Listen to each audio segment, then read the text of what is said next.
pas tant par l'action que par l'intention que l'on peut voir à quel point peut se définir la valeur d'un homme.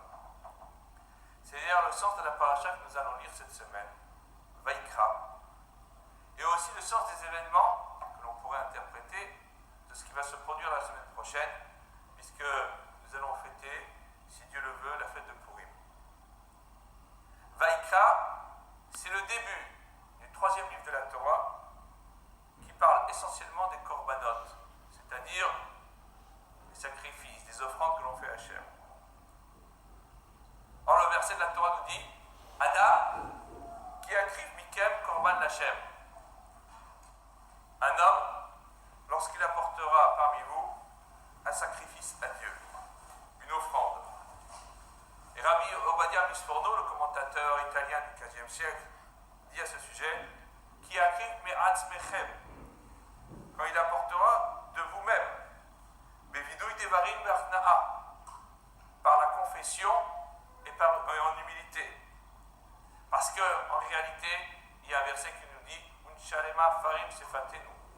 Ce sont nos lèvres qui sont là, qui remplacent les offrandes qui étaient faites au temple de Jérusalem. Et qu'est-ce que Dieu désire?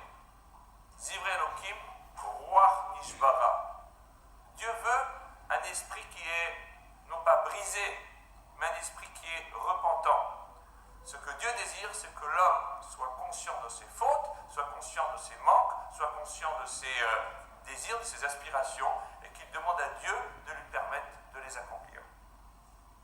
Vaïkra, c'est Dieu qui s'adresse à Israël et qui lui demande de justement faire en sorte que ces offrandes ne soient pas simplement des offrandes physiques, mais des offrandes spirituelles.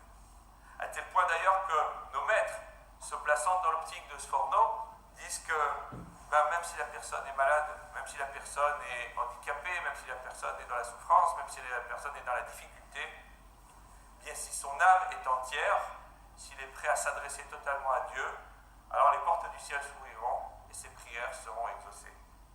C'est le sens d'ailleurs de ce passage de la Torah que nous allons lire ce Shabbat, Zachor, souviens-toi de ce que tu as fait à Amalek. Amalek représente tous ceux qui tentent de mettre à bas la primauté de Dieu sur terre. Amalek, c'est non seulement un peuple, mais c'est surtout une idée, le matérialisme, l'athéisme, tout ce qui va à l'encontre de la primauté de Dieu sur terre.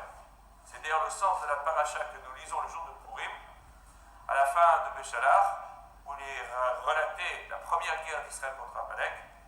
Et la conclusion de ce passage, c'est Kiyad al-Kessia milcham al-Hashem Amalek midor. Car ils ont la main sur le trône de Dieu. Et c'est les guerres entre Dieu et Amalek de génération en génération.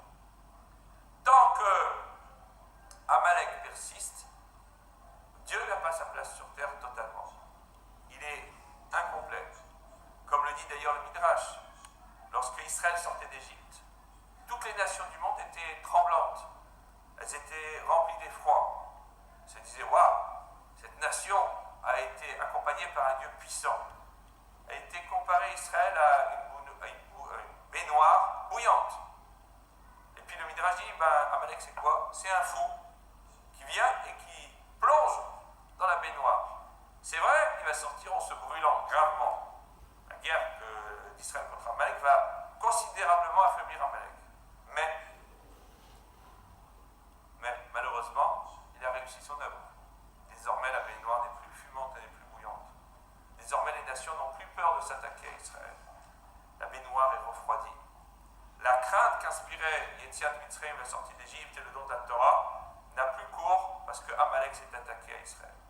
Et en s'attaquant à Israël, il s'attaque à Hachem, il s'attaque à Dieu.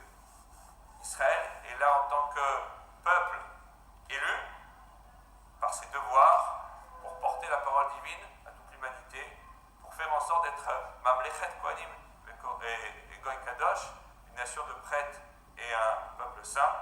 Et tout cela, eh bien, cela relève du fait qu'il faut être Adam, un homme dans le sens plein et entier du terme, un homme qui est capable de mettre toute son âme au service du Créateur et grâce à cela, voir tous les miracles visibles Shabbat Shalom.